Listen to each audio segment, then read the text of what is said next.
28/10/2025 அன்று உழவார பணி மேற்கொள்ள போகிறோன்ட்டு காணொலியில் பதிவு பண்ணியிருப்பேன்.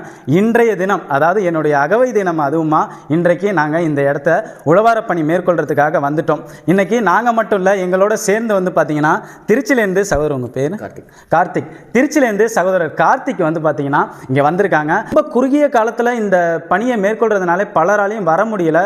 சென்னையிலேருந்து ஈரோட்லேருந்துலாம் வரத்துக்கு தொடர்பு கொண்டீங்க, ஆனால் உங்களால் வர முடியாத ஒரு சூழ்நிலை ஏற்பட்டுச்சு.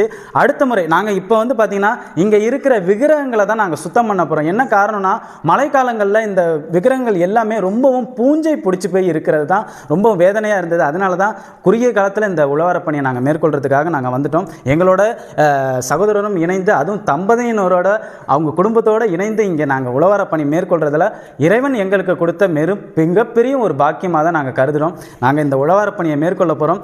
சகோதரர் வணக்கம். சகோதரர், இந்த உழவார பணிக்கு நீங்கள் கலந்துக்கிறதுல எப்படி இருக்கும் உங்களுக்கு? இதற்கு முன்னாடி எதுவும் உழவார பணிக்கு போயிருக்கீங்களா? இதுதான் உங்களுடைய கண்டிப்பாக பார்த்துங்க. இதுதான் சகோதரருடைய முதல் உழவார பணியா.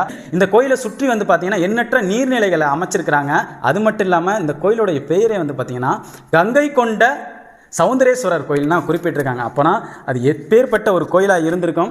இங்கே நாங்கள் இன்று உழவார பணி மேற்கொள்ள போகிறோம். இந்த முறை வர முடியாத அன்பர்கள் கண்டிப்பாக அடுத்த முறை கலந்துக்குங்க.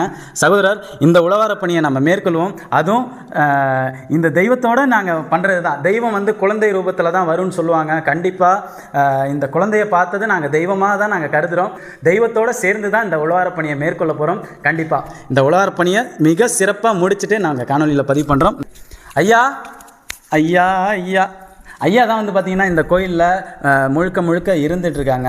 ஏன்னா தனிமையாக இந்த கோயிலில் இருக்கிறதுன்றது எப்பேற்பட்ட ஒரு விஷயம் தெரியுமா? அவர் 90 வயது, ஐயாவுக்கு வந்து பார்த்திங்கன்னா கிட்டத்தட்ட 93 வயது ஆகுது. அவர் இந்த கோயிலில் இருந்து ஏன்னா இந்த கோயிலில் எண்ணற்ற சிலைகள் வந்து களவாடப்பட்டுருச்சுங்க. அதுதான் ரொம்ப ரொம்ப ரொம்ப ரொம்ப வேதனையான ஒரு செயல்னே சொல்லலாம்.